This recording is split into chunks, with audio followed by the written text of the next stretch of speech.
Joe had no direction in his life before that. I think when he first got out of school, he must have joined the Navy. He was in the Navy at one part. I thought afterwards he should have joined the Navy for the war instead of being a soldier. It would have been easier. There you only have to think about your ship getting shot down under you. But soldiers go through such awful stuff. Right.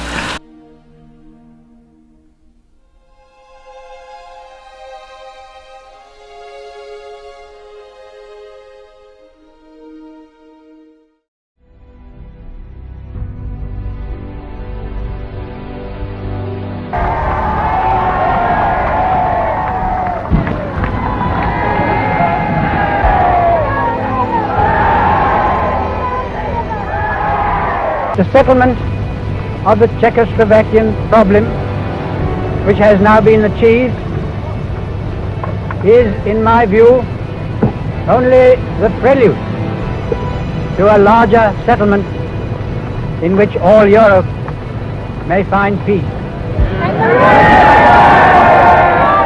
This morning, I had another talk with the German Chancellor, Herr Hitler.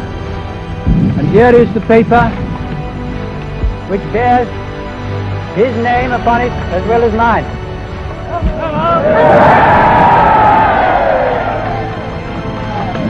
Some of you perhaps have already heard what it contains, but I would just like to read it to you. We, the German Führer and Chancellor, and the British Prime Minister have had a further meeting today and are agreed in recognizing that the question of Anglo-German relations is of the first importance for the two countries and for Europe. We regard the agreement signed last night and the Anglo-German naval agreement as symbolic of the desire of our two peoples never to go to war with one another again.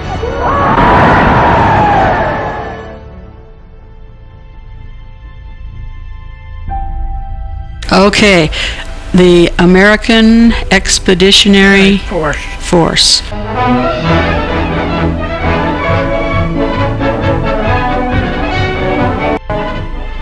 Aid to Britain short of war. In exchange for Atlantic naval bases in English possessions, 50 discarded World War destroyers are reconditioned. At a Canadian port, Americans... And was that a military? Yeah. And it included land lease and sending great amounts of money over and food, I think, and maybe arms. But the country hadn't thrown into preparation until Pearl Harbor. Yeah.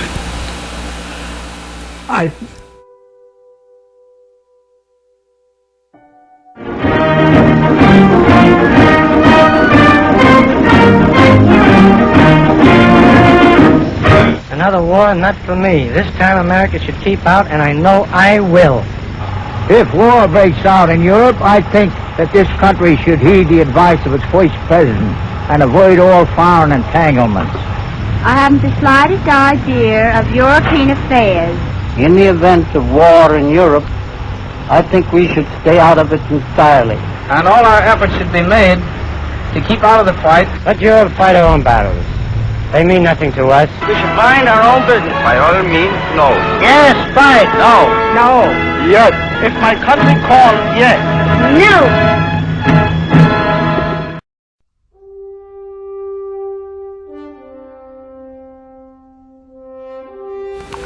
Can kind of remember the day of Pearl Harbor. Can you? Yeah, was it December 7th?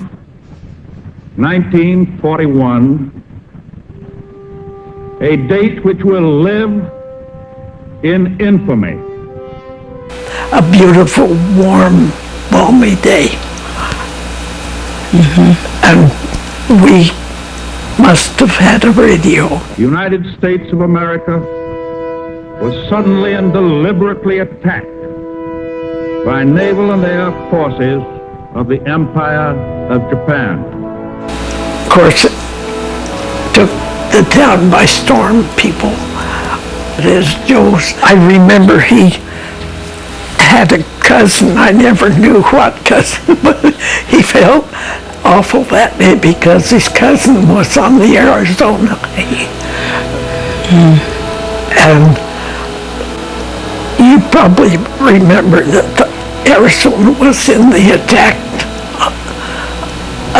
Hawaiian, it just sank where it was, and people are still in there under it. Come this premeditated invasion, the American people in their righteous might will win through to absolute victory. And then many young men rushed to sign up. I don't know about Maupin, but in a lot of places, a lot of them started to.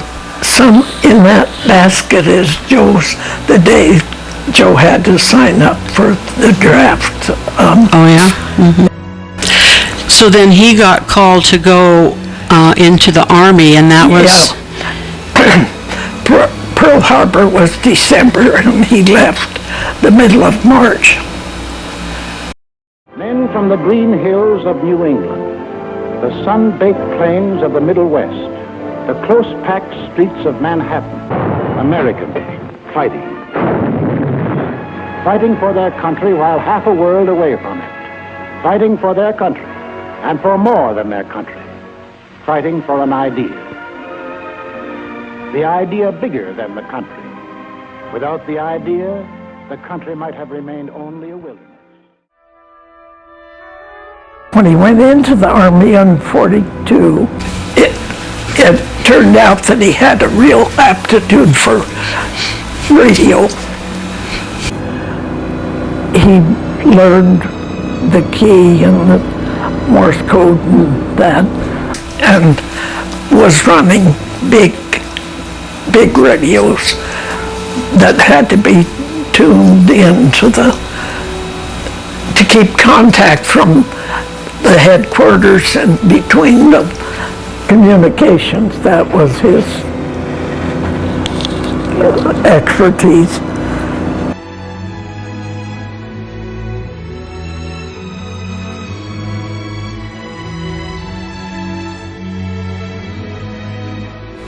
He moved in the space of a year and a half, I think, maybe closer to 2 years, but he moved from private through corporal through sergeant, and for a while he was staff sergeant. He was a sharpshooter too. Yeah, he could earn expert in just about every gun the Army could produce. They kept, as he was a sergeant, they'd say, teach the guys to do that good. He said, I can't teach them, I just do it. Somehow, he had that same skill with guiding them on the big guns. The silver wings that are on the shadow box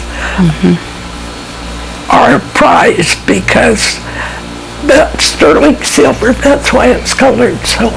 Yeah. It has an L on it for liaison.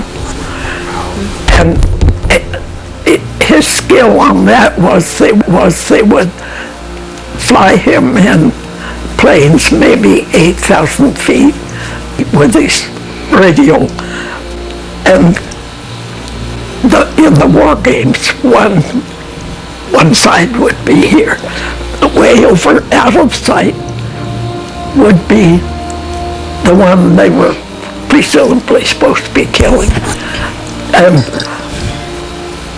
so they would aim a big gun and shoot it once. He would correct them by radio, this way or that way, or so many points, or whatever, and he could hone them in with 3 shots.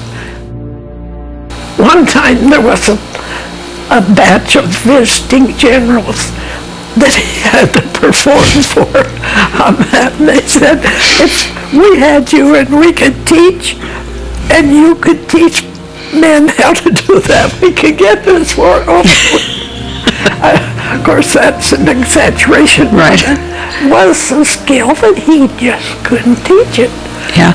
So it sounds like his main job in the wartime was training soldiers to go fight. Group by group.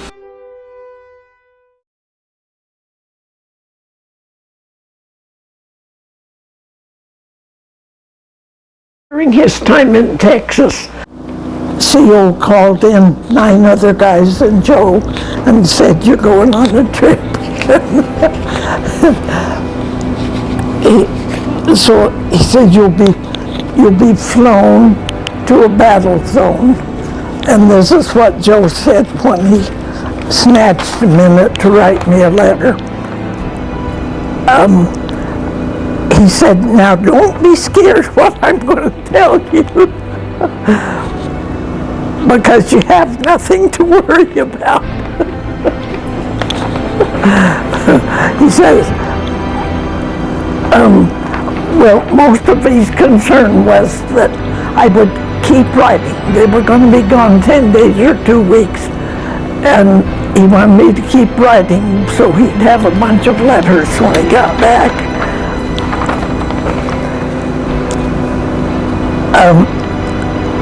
He was really excited at going. He said, it isn't as if I was going to stay overseas, but I just want to see what it's all about. Anyway, I couldn't help it because I'm under orders. He was making, that was supposed to make me feel better. But it turned out that the battle was in New Guinea. This is a miniature army, tailored for a particular job. This one consists of a regiment from Texas, a battalion of artillery and service troops, quartermasters, signal corps, engineers, and medicos. They know what this staging area means. A jumping off place for something big.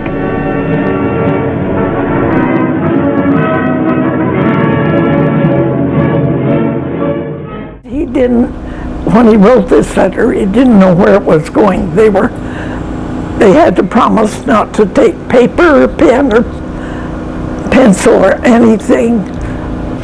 So during the days they were there, the battle was going on, and he spent part of his time in a foxhole and part of the time flying over in a small plane over the fighting, because his job as instructor was to see what he could see on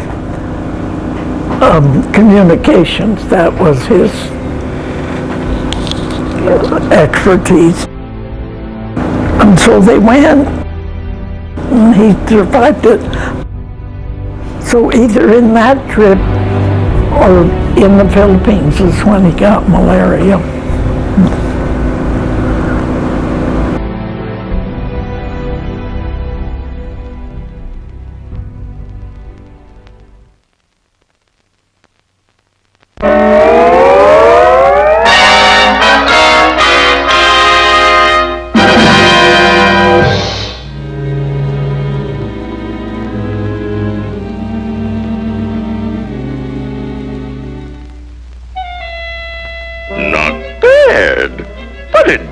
Justice to my nose. Well, well, well. Swimming at sundown and naked all over. Ah, just my meat.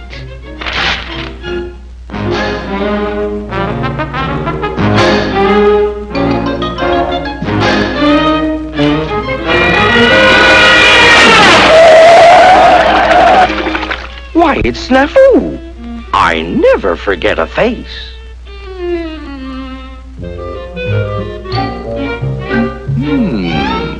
No resistance.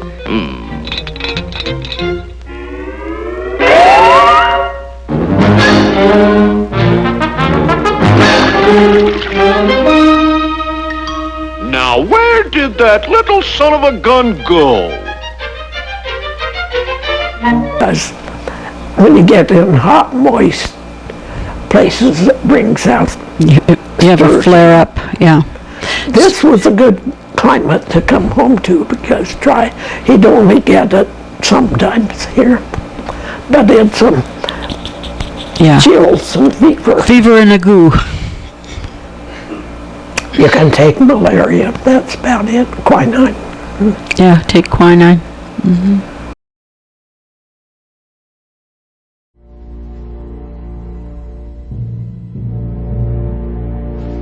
Then they called him in. I found it in the same letter. I got my new service ribbon yesterday. It's really 3 ribbons all in one bar. I have the good conduct ribbon, Coast Defense,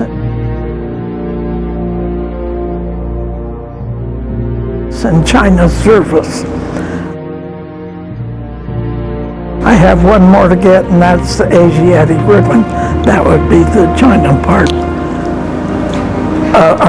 From being in that place.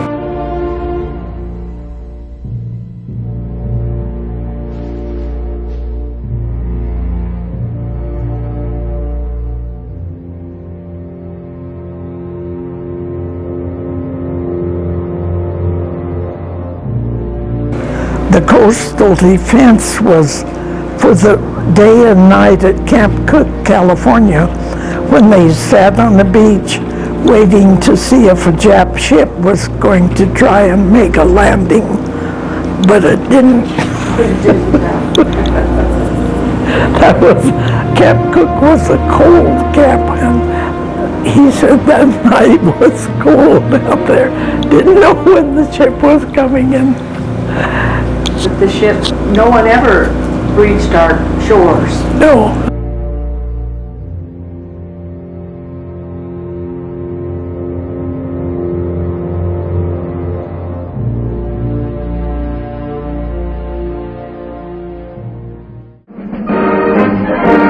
Are you troubled by tanks?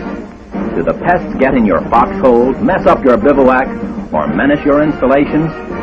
Well, your worries are over. Your favorite store, the Screaming Eagle Hardware Company, USA, first with the best, has done it again.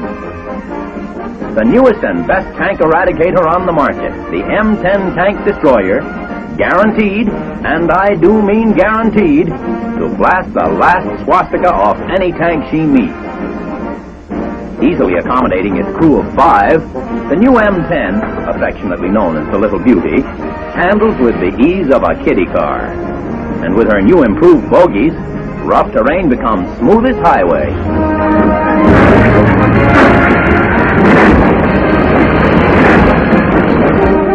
Durable as a rhinoceros, the destroyer can crawl down a cliff like a fly on the side of a building.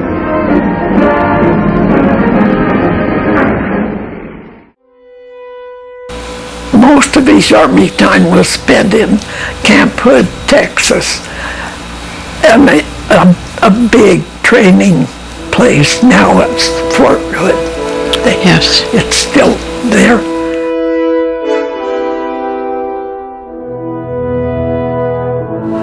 The 807th, he was in, it was a tank destroyer camp through most of that time. The Black Panther was their emblem. See, it's crushing a tank. And as the war went on, they phased down on Camp Hood and decided they would send them to Europe. Toward the end of '44, they shifted them to Fort Knox, Kentucky, turned them into a tank outfit.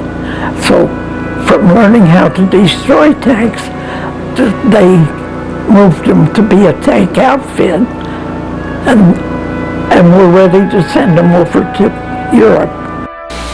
So he went through misery in Kentucky. He never liked Kentucky. He was there through a winter being trained in tank. He could do the same thing with the tank guns. But he said, you lived your life there up in mud, up to your knees, and all the camp and the army life just chewed that beautiful soil up and turned it into mud that they had to struggle with all the time. Mm-hmm. And he was there his wartime spent saying, I want to come home. I asked the colonel, can I get away? The colonel would say, I can't spare you. And they did. They yes. War times. Yes, because he could have come home. He was stateside. He could have easily come home, but they wouldn't let him. I could have gone closer, but I was young, and I had Larry, and he would never let me because it was rough around army camps and rough, and he would never let me be exposed to that. Yeah. Well, Larry was born while Joe was gone. Right. And he didn't see him until he was more than a year old. I wanted on record, and you know it, that in 3 years and 8 months, Joe saw Larry 4 times. Mm-hmm. Yeah. But he loved him so much. He loved him, but he hadn't been able to bond. Right. Yeah. I think a lot of dads in that era had that problem because they had to be gone. And it's happening still today. Yeah. He never quit being conscious of us. Always it was you and Larry, you and Larry. Mm-hmm. They quit training and they were ready to send them. So they were in Camp Meade, which was the jumping off place in Maryland. When the European War quit. Yesterday morning at 2:41 a.m. at General Eisenhower's headquarters, General Jodl, the representative of the German High Command, and of Grand Admiral Dönitz, the designated head of the German state, signed the act of unconditional surrender of all German land, sea, and air forces in Europe to the Allied expeditionary forces and simultaneously to the Soviet High Command.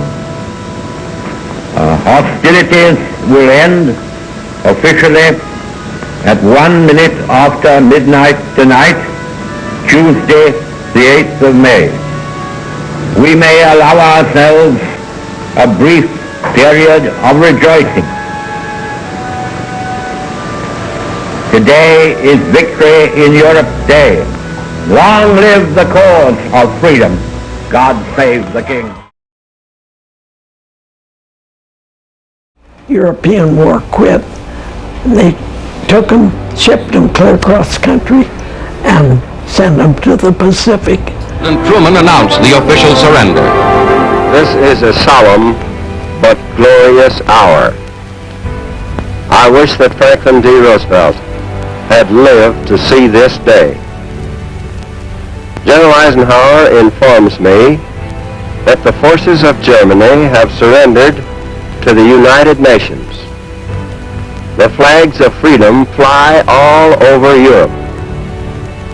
For this victory, we join in offering our thanks to the providence which has guided and sustained us through the dark days of adversity and into life.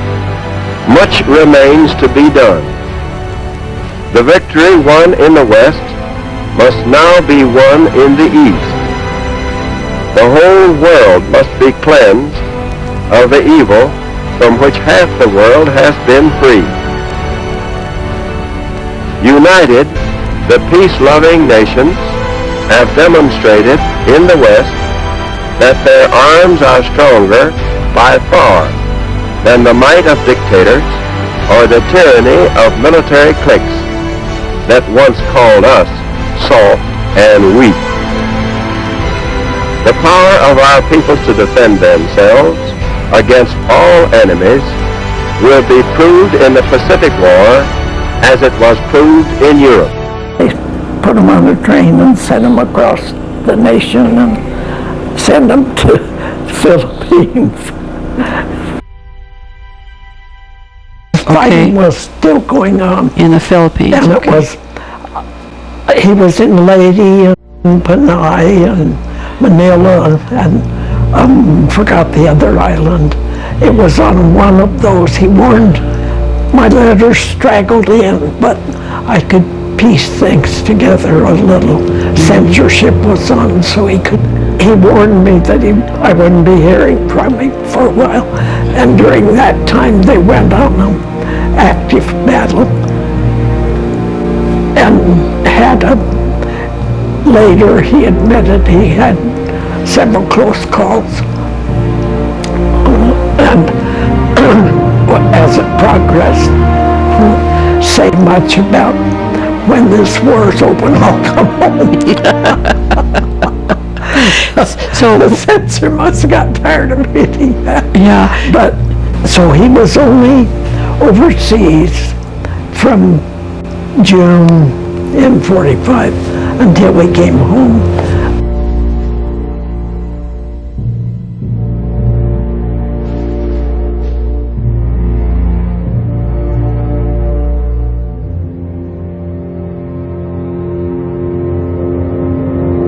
But he got a taste of what it was like, of poor food, and the only time he ate well when he left the States was when he was aboard ship and the food was good.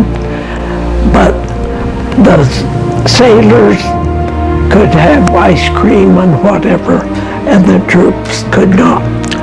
Of course, GIs have the right to grouse, but they felt like animals. Like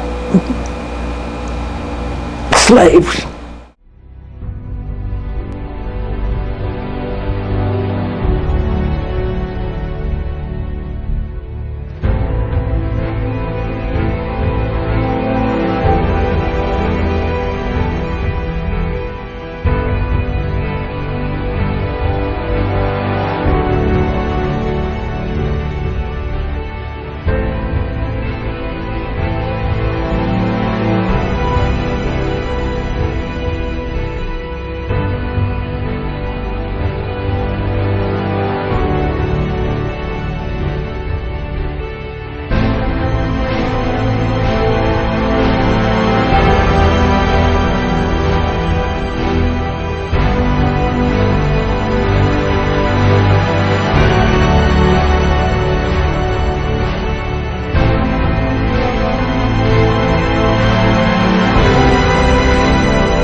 And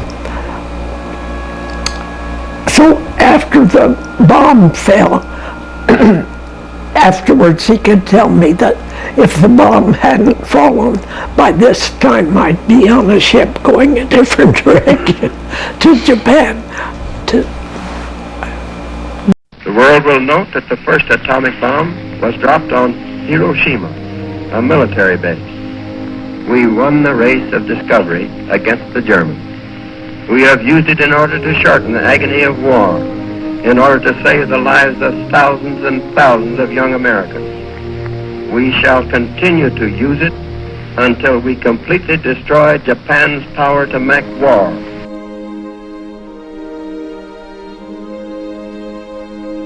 Received this afternoon a message from the Japanese government in reply to the message forwarded to that government by the Secretary of State on August 11th.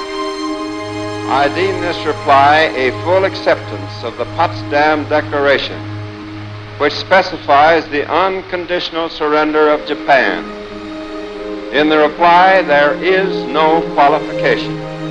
Arrangements are now being made for the formal signing of the surrender terms at the earliest possible moment. General Douglas MacArthur has been appointed the Supreme Allied Commander to receive the Japanese surrender. Great Britain, Russia, and China will be represented by high-ranking officers. Meantime, the Allied armed forces have been ordered to suspend offensive action. The proclamation of VJ Day must await upon the formal signing of the surrender terms by Japan.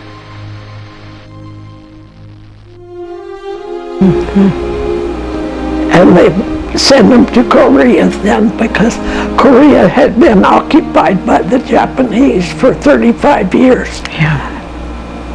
And they hadn't destroyed the city because they were in charge of it. So, but he did a lot of complaining about the unclean living. The place they built to them was just alive with lice. And their cots and their duffel bags and everything with their clothes and writing materials were being shipped from the Philippines and didn't reach them for weeks and weeks, and they had to sleep on the floor.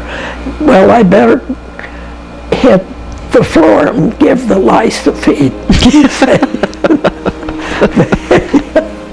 He said, we're covered with mites. Awful.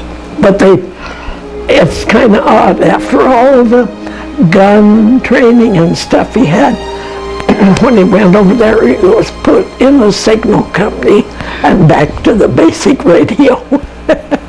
And he liked the men that he worked with on that, said, these guys have been here for the whole war, never got home. He said, I don't have any right to bother. And he said, they're great guys.